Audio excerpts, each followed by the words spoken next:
This is the story of the man who built the first modern communist monarchy, turning a party apparatus into a family dynasty and the state into a system that punishes 3 generations of guilt. It begins with a teenage émigré outside Japanese-occupied Korea and ends with the death of a ruler who left behind a cult, prison camps, sealed borders, and a mechanism of hereditary power. To understand North Korea today, one must map Kim Il-sung's path. From marginal bands in Manchuria to the 1950 war, from the purges of the 1950s-60s to the Juche concept that legalized unlimited personal rule. Kim Il-sung was born on April 15, 1912, near Pyongyang, to a family that soon moved to Manchuria to escape Japanese colonial pressure. His early years unfolded within the Korean diaspora, where anti-colonial sentiment, poverty, and Chinese communist underground networks intersected. As a teenager, he joined local guerrilla groups against the Japanese. At that time, the name Kim Il-sung appeared, by many accounts borrowed from an older guerrilla commander, and later became a political brand. By the late 1930s, the Japanese crushed insurgent activity in Manchuria. In 1940 to 1941, Kim reached the USSR, received training, served in the Red Army near Khabarovsk, and obtained an officer's rank. His inner circle formed there as well, including his wife Kim Jong-suk and son Kim Jong-il. Born in Soviet rear areas, the official DPRK version relocates the event to sacred Mt. Pektu in 1942, but archival data point to 1941 and a Soviet settlement. When Soviet forces entered northern Korea in August 1945, Moscow needed a loyal Korean face.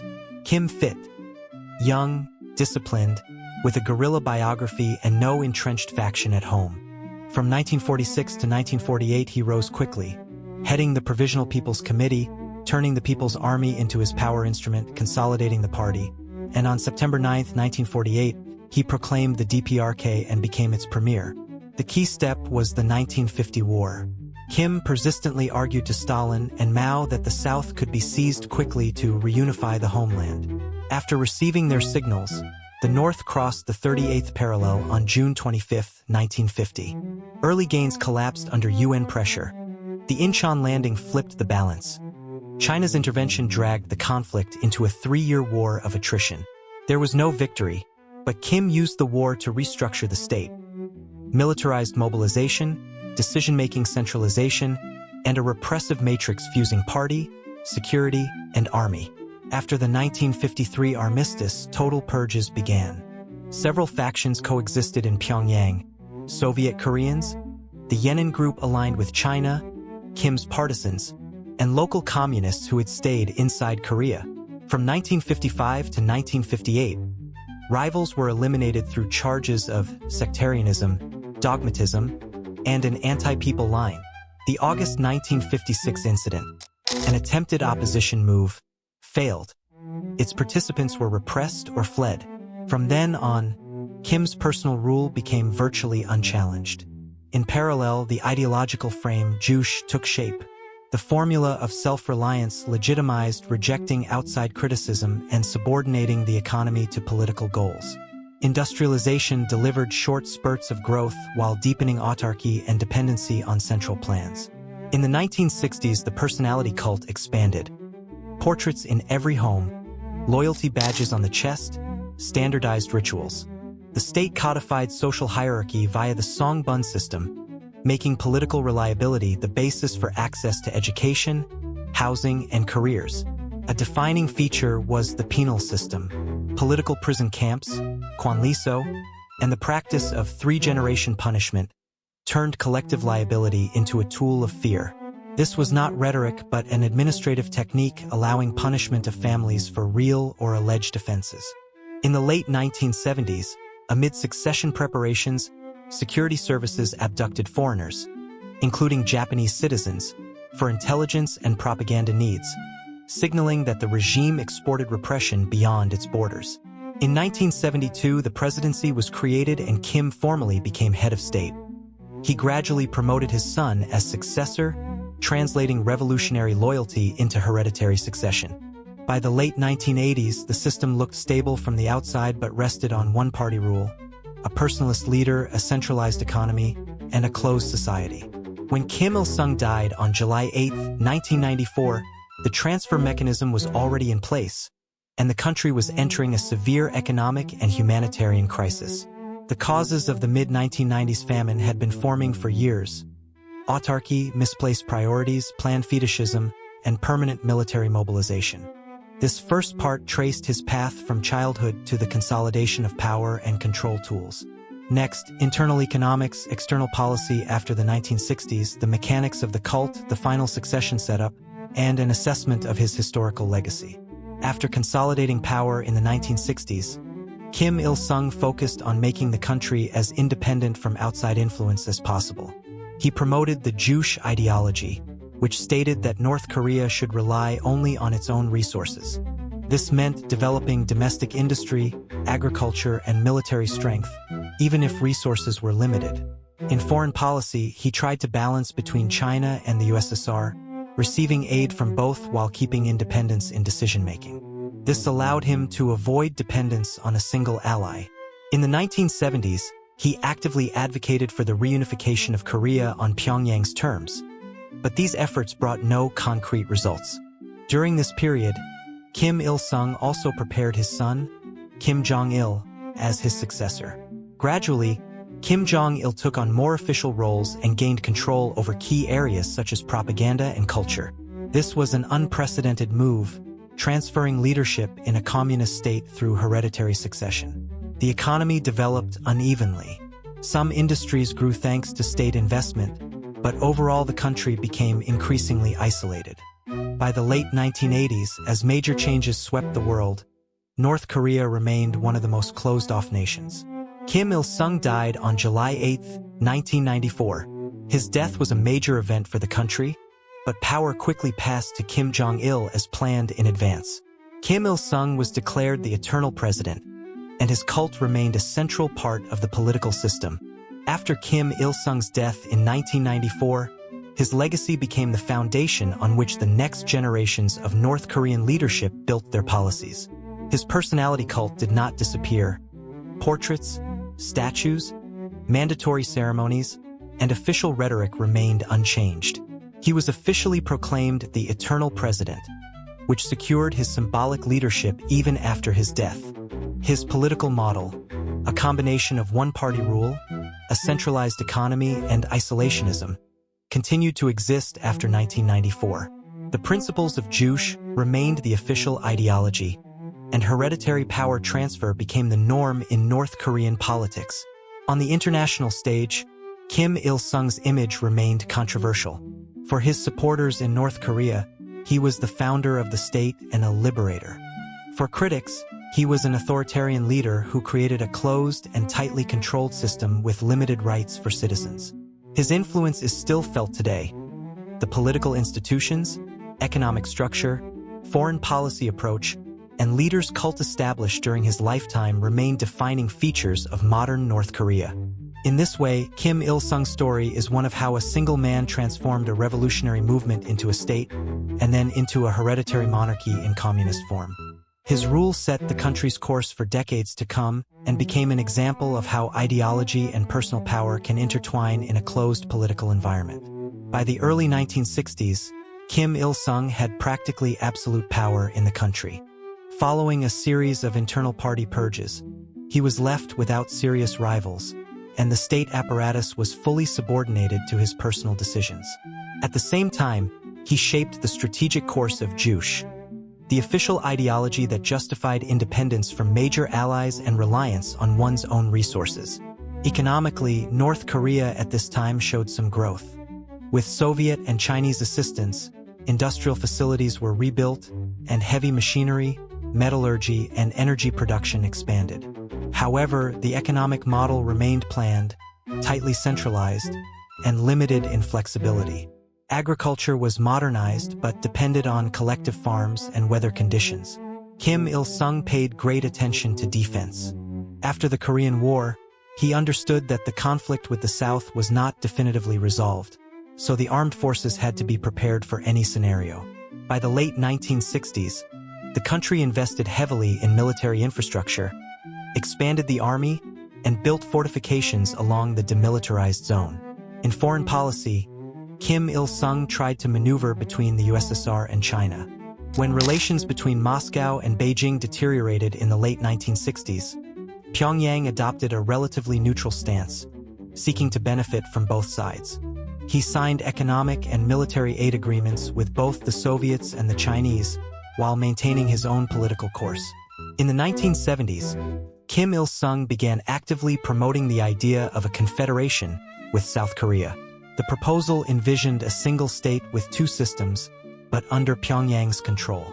Seoul rejected the plan, viewing it as an attempt at de facto takeover. Nevertheless, this idea remained a part of North Korean rhetoric for many years. At the same time, preparations for transferring power to his son, Kim Jong-il, intensified.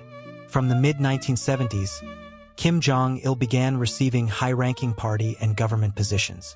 He was put in charge of propaganda, culture, and ideology. During this period, state media began to hint at a successor, though it was not officially acknowledged. By the late 1970s and into the 1980s, the economic situation gradually worsened. Global energy prices, debt obligations to the USSR and China, and the inefficiency of the planned economy created difficulties. However, the regime tried to maintain an image of stability, showcasing new infrastructure projects, monuments, and large military parades. By the late 1980s, as a wave of change and the fall of communist regimes swept Eastern Europe, North Korea remained isolated, with the same political and economic model that Kim Il-sung had built in the 1960s. By the late 1980s, Kim Il-sung still held the highest state offices and was actively preparing to transfer power to his son. In 1980, at the 6th Congress of the Workers' Party of Korea, Kim Jong-il was officially presented as the successor, framed as a natural continuation of the revolutionary cause. From then on, he gradually took control over most internal processes, especially in the spheres of ideology and propaganda. Kim Il-sung continued to play a central role in foreign policy. In the 1980s and early 1990s, he sought to maintain relations with countries that remained friendly to North Korea. Pyongyang also cautiously tried to expand diplomatic ties with states outside the socialist bloc, though this process was limited in scope. A significant event was his 1984 visit to the USSR, during which new economic and military agreements were signed. He also met with Chinese leaders, maintaining a balance between the two main allies. However, after the USSR's collapse in 1991, North Korea lost a major source of economic aid, which became a serious challenge for the regime. Domestically, Kim Il-sung during this period focused on symbolic projects intended to emphasize the stability and greatness of the state. Large monuments, memorial complexes, and infrastructure projects were built. In 1992, on the leader's 80th birthday, massive celebrations showcased the personality cult at its peak. The final years of his rule coincided with the onset of an economic crisis. After losing Soviet aid, North Korea faced fuel shortages, declining industrial output, and agricultural problems. The government attempted to offset these losses with calls for self-reliance and mobilization campaigns. In July 1994, Kim Il-sung was preparing for a meeting with the South Korean president to discuss inter-Korean relations. However, on July 8th, he died of a heart attack. His death marked a turning point in the country's history. The transfer of power to Kim Jong-il occurred swiftly and without open conflict, as all key institutions were already under his control. Kim Il-sung was posthumously declared the eternal president of North Korea, meaning that no one else could officially hold that title. His personality cult remained unchanged. Portraits, mandatory biographical study in schools, and national holidays on his birthday. Thus, by the time of his death, Kim Il-sung had left behind a political system based on absolute power, a centralized economy, ideological uniformity, and a hereditary leadership structure. Kim Il-sung's political legacy became the foundation of all modern North Korean history. He created a state where power is concentrated in the hands of a single party, with real control exercised by one family. This model had no precedent in the communist world, as most socialist states changed leaders through party mechanisms, while in North Korea, power was passed down hereditarily. His ideology of Juche is officially defined as the policy of self-reliance, but in practice it became an ideological tool to maintain control and justify isolation. It allowed any internal difficulties to be explained by external pressure and called on citizens to mobilize for state goals. Economically, Kim Il-sung's rule was uneven. The first 2 decades after the war were marked by reconstruction and some growth, thanks to foreign aid and centralized planning. However, the refusal to reform and dependence on heavy industry made the economy inflexible. By the early 1990s, it could not withstand global changes, the loss of Soviet support, and internal structural issues.